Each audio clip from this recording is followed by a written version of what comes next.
oui, vous êtes là?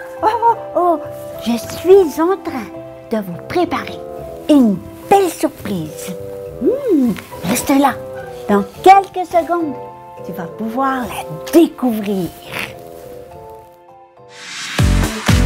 Cette émission vous est présentée par la Caisse des Jardins d'Argenteuil, toujours engagée pour la santé, les sports, la jeunesse, l'éducation, la culture et pour la vie communautaire d'ici. La Caisse des Jardins d'Argenteuil, fière d'investir dans sa communauté.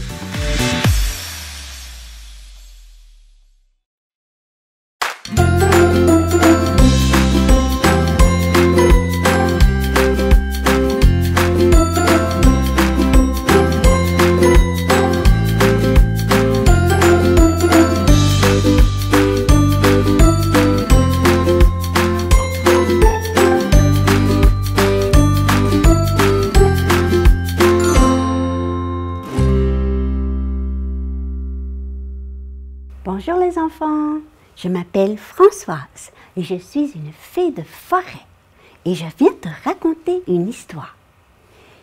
Il y a 350 ans, Monsieur Jean de La Fontaine a écrit des fables. Oui, il utilisait les animaux et il les faisait parler, comme s'ils avaient été des êtres humains. Et moi, j'ai réécrit ces fables, juste pour toi. Et aujourd'hui, je viens te raconter l'histoire de la grenouille qui voulait être aussi grosse que le bœuf. Et on y va. Il était une fois, près de la forêt, une ferme où vivait un vieux bœuf.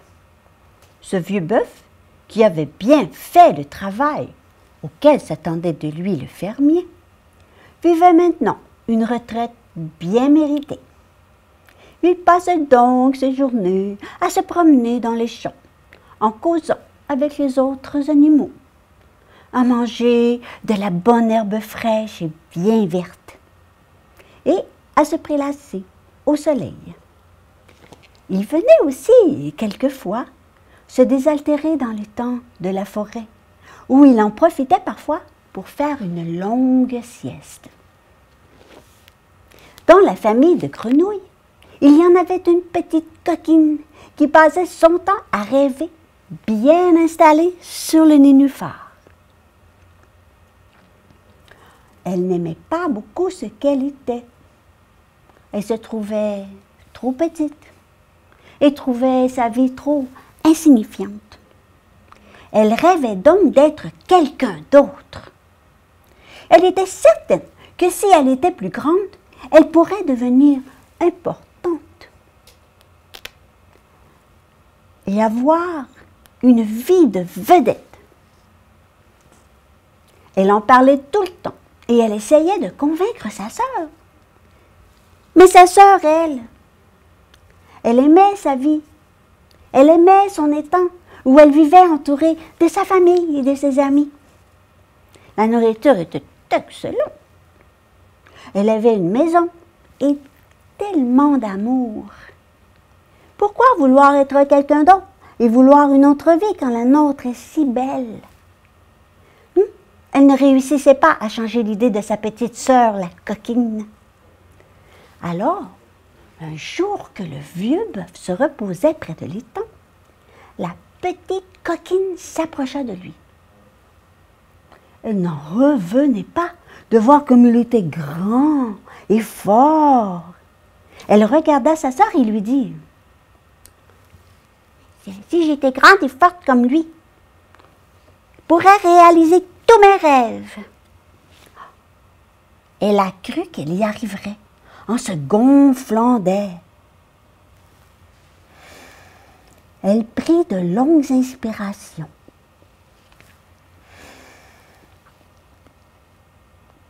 Ça y est, je suis comme lui. Mais non, tu n'y arriveras pas. Elle prit encore de longues inspirations.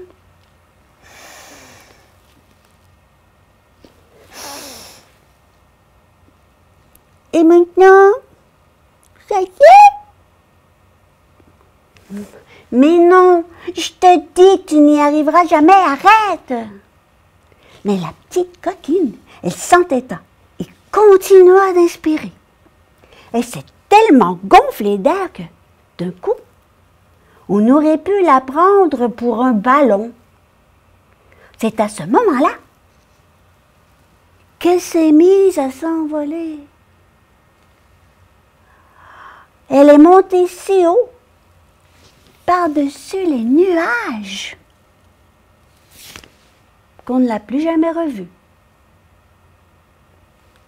Le vieux bœuf, qui n'en revenait pas de l'ambition démesurée de cette petite grenouille coquine, expliqua à sa sœur, la sage grenouille, qu'à vouloir être quelqu'un que l'on n'est pas, eh bien, on finit par se perdre.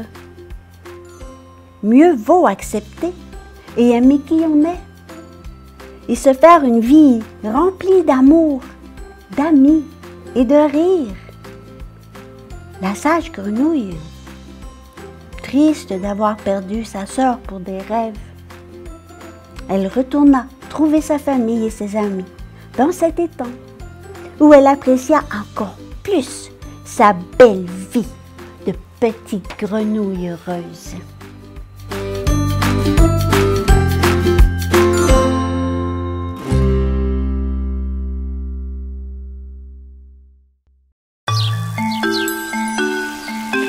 Mathieu, c'est un petit gars qui est fonceur, il adore faire de la piscine, de la trampoline et il adore faire du vélo. Mathieu nous a démontré qu'il était un enfant très résilient. C'est un garçon très courageux, il nous a beaucoup inspirés, il nous a beaucoup appris. Mon fils Mathieu a perdu son avant-pied droit dans un accident de tracteur à gazon. Suite à l'accident, Mathieu a été transféré à l'hôpital pour subir son amputation des 5 orteils et de son avant-pied droit. Mon fils a été obligé de réapprendre à marcher. Il a fait beaucoup de physiothérapie pour renforcer son côté droit parce qu'il a perdu beaucoup de mobilité. Ma sœur est venue me voir puis elle m'a dit j'ai contacté l'Association des amputés de guerre. Ils ont dit qu'ils pouvaient faire quelque chose pour t'aider. Elle m'a dit je pense que ça va être un bon soutien pour vous autres. Fait que le premier séminaire s'est fait comme en dedans de 6 mois après son accident. Au séminaire, j'ai vu les parents s'entraider entre eux autres pour leurs enfants pour dire que la vie s'arrêtait pas là. Je me suis lancée là-dedans. Ça a été la meilleure chose que j'ai faite de ma vie parce que on a eu tout le soutien qu'on avait besoin. Pour lui, c'était comme si il rencontrait des gens juste comme lui. C'était un réconfort inattendu, c'était une source de soutien inépuisable. C'était parfait. Au séminaire des amputés de guerre, je me suis fait des amis.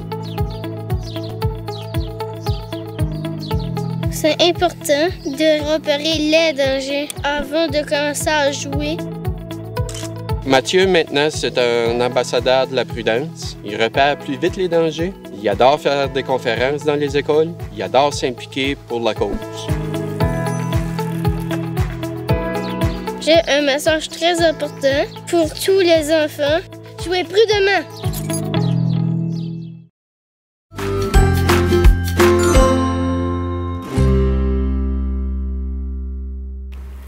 Alors tu sais, il y a des fées comme moi, mais il y a aussi des elfes.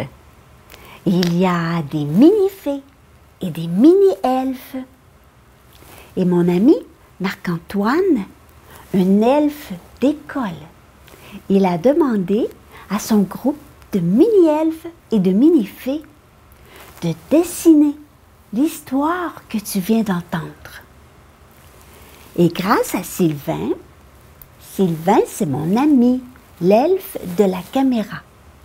Et bien, Sylvain, il va te montrer tous les beaux dessins qu'on a reçus pour illustrer la magnifique histoire que tu as entendue.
on va remercier tous ces petits magiciens des crayons pour tous ces beaux dessins qu'ils nous ont faits. Et là-dessus, moi, je vais t'envoyer un gros baiser virtuel. Allez, attrape-le. Dépose-le sur ta joue. Et puis moi, je t'attendrai pour une prochaine émission où je vais encore te raconter une très belle histoire. À bientôt, mes amours!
Cette émission vous a été présentée par la Caisse des Jardins d'Argenteuil, toujours engagée pour la santé, les sports, la jeunesse, l'éducation, la culture et pour la vie communautaire d'ici. La Caisse des Jardins d'Argenteuil, fière d'investir dans sa communauté.